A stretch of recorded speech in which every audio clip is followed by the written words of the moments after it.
할렐루야. 오늘도 3월 24일, 오늘도 주님의 귀한 축복과 은혜 가운데 승리하는 하루가 되기를 축원합니다.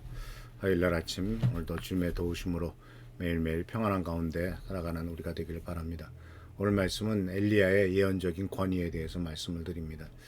엘리야의 사건에 대해서는 아마도 두 가지를 우리들은 엘리야가 보여줬던 아주 강력한 사건이 바로 두 가지를 우리가 생각하게 되는데, 이 모든 것들이 바로 아주 정의를 부리짖고 정의의 칼날을 휘둘렀던 엘리야를 볼 수가 있습니다. 첫 번째는 바로 그 갈멜산에서의 사건이죠. 그런데 이 갈멜산에서의 사건에서 이제 그 갈멜산의 사건이 있기 전에 엘리야는 하나님의 말씀이 내게 임했다라고 말씀하시면서 이제 하나님의 말씀에 따라서 내가 다시 말할 때까지 3년 6개월 동안 비가 오지 않을 것이다 라고 하는 엄청난 선언을 하고, 그 선언이 그대로 성취되는 것을 발견할 수가 있습니다. 이스라엘 민족이 바로 우상 숭배를 하고, 더군다나 그 당시에 왕이었던 아합 왕과 그 부인이었던 이세벨이 하나님보다 우상을 더 따라갔던 그런 모습들을 보면서 엘리야는 강력하게 공격을 하죠. 그리고 3년 6개월 동안에 비가 그치고 난 다음에 이제 열왕기상 18장에서 갈멜산에서 엘리야가 바알의 선지자 450명과 홀로 맞서는 것을 보게 됩니다. 그래서 이 하나님의 권위를 가지고 그는 하나님의 언약의 약속을 붙잡고 그것을 그는 이 놀라운 역사를 일으킵니다. 엘리야가 기도할 때 우리가 알다시피 바로 하늘에서 불이 내려오죠. 여호와여 응답하소서 응답하소서, 이 백성에게 주 하나님이 여호와는 하나님이신 것과 주께서 그들의 마음을 되도록히심을 알게 하옵소서라고 이렇게 말하고 불이 내려오고 백성이 외칩니다. 여호와는 그는 하나님이시로다 라고 말을 합니다. 그리고 이 권위가 바로 언약 수호의 권위이죠. 엘리야는 공동체에게 물어봅니다. 당신들은 누구의 백성이냐? 무엇을 신뢰하느냐? 그리고 이 엘리야의 권위는 공동체가 정체성의 혼란에서 벗어나 하나님과의 언약의 중심으로 돌아오게 하는 이와 같은 일들을 합니다. 또 한 가지 엘리야가 보여줬던 예언자적인, 그리고 바로 이 놀라운 권위는, 두 번째 권위는 바로 나봇의 포도원 사건이죠. 열왕기상 21장은 성경에서 가장 강력한 정의를 부르짖는 사건 중에 하나입니다. 아합 왕이 나봇의 포도원을 탐내죠. 내 포도원을 달라라고 얘기하지만 나봇이 거절하죠. 내 조상의 유산을 주는 것은 여호와께서 금하시니이다. 하나님께서 대대로 나의 가문에 주신 것이고 그것을 팔 수 없다고 하나님이 분명히 말씀하셨다. 그래서 이것은 바로 단순히 부동산 거래가 아니죠. 언약 공동체, 즉 이스라엘과 하나님과의 언약 공동체에서 토지에 대해서는 절대로 팔 수가 없다라고 하는 것을 하나님께서 명령하셨고, 이 나봇은 그것을 알기 때문에 토지를 팔지 않겠다고 말을 하죠. 그런데 우리가 알다시피 이 아합 왕도 유대인이에요. 그렇기 때문에 이 토지는 절대로 사고 팔 수 없다는 것을 알고 있습니다. 그렇기 때문에 어떻게 하질 못해요. 그런데 그 부인이 이세벨이 개입을 해가지고 권력을 동원해서 불의를 일으키고, 바로 불량배를 동원해서 나봇을 고소하게 만들어서 나봇을 쳐 죽이고 나봇에 대한 그것을 포도원을 강탈하고 있는 것을 보게 됩니다. 이것은 아주 그 구조적인 악의 대표적인 모습이죠. 거짓 증인을 내세웠죠. 그리고 사법 체계를 조작했습니다. 금식을 선포하고 공개 재판을 해가지고, 그래서 민중을 동원해가지고 나봇을 돌로 쳐 죽이고 포도원을 강탈한 이 개인적인 탐욕이 권력과 결탁해가지고 법과 종교까지 동원해서 약자를 질파하였던 대표적인 사건이 바로 이 나봇의 포도원 사건입니다. 엘리야가 이것에 대해서 그냥 둘 수가 없죠. 하나님의 말씀이 임합니다. 일어나 내려가서 아합을 만나라. 그에게 이르기를 여호와의 말씀이 내가 죽이고 또 빼앗았느냐. 참 기가 막히죠. 하나님께서 말씀하세요. 내가 죽이고 또 빼앗았냐. 아합이 엘리야를 보고 말합니다. 내 원수여, 내가 나를 찾아왔냐. 엘리야가 대답합니다. 내가 찾았다. 내가 내 자신을 팔아 여호와의 보시기에 악을 행하였다라고 엘리야는 심판을 선포하는데, 이 심판은 단순한 개인의 처벌이 아니라 이것은 바로 불의한 정치 구조, 불의한 구조에 대해서 하나님의 아니다라고 말하는 것을 정확하게 말하고, 이것은 바로 정의를 고발하는 권위인 것을 보게 됩니다. 엘리야는 권력이 법을 조작하고 거짓 증언을 동원하고 약자를 죽이는 것을 하나님 앞에서 폭로합니다.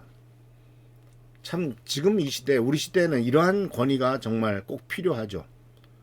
그래서 잘못된 것에 대해서는 침묵하지 않는 일, 교회 내에서의 잘못에 대해서도 침묵하지 않고 사회의 노동 착취와 빈곤한 구조, 차별과 혐오에 대해서 이거는 옳지 못하다, 성경적이지 않다라고 말씀하는 것, 그리고 불의를 외면하지 않는 이러한 것들이 바로 우리들에게 필요합니다.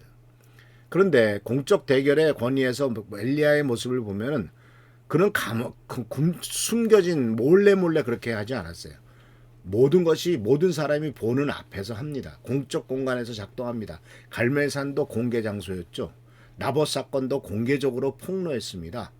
혼자 찾아가지고 왕이여 그렇게 하면 안 되지 않습니까? 라고 말한 것이 아니라 공적으로 행했죠. 개인적으로 처리하지 않았죠. 왜냐하면은 이 불의가 공적으로 작동되었기 때문에 그렇습니다. 왜냐하면 이세벨은 공개 재판을 열어서 나봇을 죽였습니다. 갈멜산의 바알 숭배가 국가 정책이었죠. 그래서 공적인 불의는 공적인 대결을 요구하고 침묵은 공모가 된다라고 하는 거죠. 그래서 우리나라도 권력을 가진 자가 검찰을 동원하고 또 판사를 동원해 가지고 한다는 것은 이건 공적인 문제가 되는 겁니다.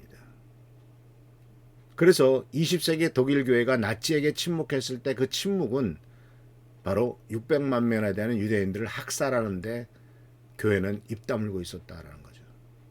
그래서 그 당시에 유명한 신학자였던 디트리히 보네프 목사는 이렇게 말했습니다. 악 앞에서의 침묵은 그 자체가 악이다. 하나님이 우리에게 책임을 물으실 것이다. 말하지 않는 것은 말하는 것이다. 말하지 않는 것은 동의하는 것이다. 라고 말하고 있는 거죠. 그래서 공적 대결에 대한 엘리야의 권위는 공동체가 이것은 옳지 않다라고 정확하게 말하게 되는 거죠. 그런데 문제는 뭡니까? 엘리야는 대가를 치르죠. 이세벨이 죽인다고 위협을 했습니다. 광야로 도망갑니다. 극심한 고독감을 느끼고 탈진합니다. 그래서 우리는 여기에서 무엇을 발견하게 되냐면은 진정한 예언자적인 권위는 그래서 성공했냐, 사회가 바뀌었냐라고 하는 성공으로 증명되지 않고 오히려 진리를 위해 치르는 대가로 증명된다라고 하는 것을 보게 됩니다. 예수님도 마찬가지셨죠. 그분은 성전에서 상인을 내쫓았습니다. 바리새인들의 위선을 폭로했고 당시 권력자들을 비난했습니다. 그 결과 십자가에 매달리셨습니다. 그러니까 성경에 나오는 많은 사람들이 또 엘리야도 마찬가지고 예수님께서 그렇게 당하셨듯이 마틴 루터 킹 주니어 목사는 인종차별에 맞섰고 암살당했습니다. 바로 엘살바도르의 오스카 로메로 대주교는 엘살바도르의 군부 독재를 비판하다가 미사 중에 총을 맞아 죽었습니다. 고난을 감수하는 이와 같은 권위는 내가 옳기 때문이 아니라 하나님의 정의가 더 크기 때문에 기꺼이 대가를 치르는 모습이다라고 하는 사실입니다. 그래서 이거 참 어렵죠. 왜냐하면은 불의를 옳게 하기 위해서 불의 영성을 앞장 내세우다가는 그 불의 영성에 자기가 타 죽을 수도 있거든요. 그래서 사실 하나님께서는 이 탈진한 엘리야에게 회복시키시죠. 그에게 다시 한번 불의 역사가 나타나게 하는 것이 아니라 먹이고 입히고 재우고 도망치게 하고 다시 한번 그에게 회복시키는 놀라운 역사를 주시지 않습니까? 그에게는 다시 한번 불의 역사가 필요했던 것이 아니라 엘리사의 치유적인 권위가 필요했다라고 하는 사실이죠. 그래서 오늘 엘리야에게 주어졌던 이 엘리야의 영적인 권위가 예언자적인 권위가 있었다는 것을 우리가 생각하면서 이 예언자적인 권위의 특징 그리고 그 한계 그리고 그것이 어떻게 극복해야 되느냐 하는 것에 대해서 잠깐 생각해 보았습니다. 우리들에게도 필요한 예언자적인 권위를 행사하고 또 이어서 엘리사적인 권위도 행사하는 예언자적인 권위와 치유적인 권위를 같이 행사하는 우리 모두가 되기를 축원합니다. 기도하겠습니다. 오늘도 주께서 함께 하시는 일 감사드립니다. 주님의 은총 가운데서 승리하는 삶 복된 삶 되도록 도와주시고 아버지 하나님 엘리야의 영적인 권위를 우리가 또 아버지 하나님 예언적인 권위를 잊지 않도록 하시고 필요할 때 우리가 예언적인 권위를 갖고 아버지 하나님 행사할 수 있도록 하시고 또 옳고 바른 것을 분명히 알 줄 아는 우리가 되도록 축복하옵소서. 그러나 우리가 탈진하지 않도록 도와주시고 주께서 은총과 은혜로서 우리가 힘과 능력을 더하시고 인도하옵소서. 주께 감사하고 예수 그리스도의 이름으로 축복하며 간절히 기도하옵나이다. 아멘. 오늘도 주님의 축복과 은총과 은혜가 넘치시기를 축원합니다. 할렐루야 축복합니다.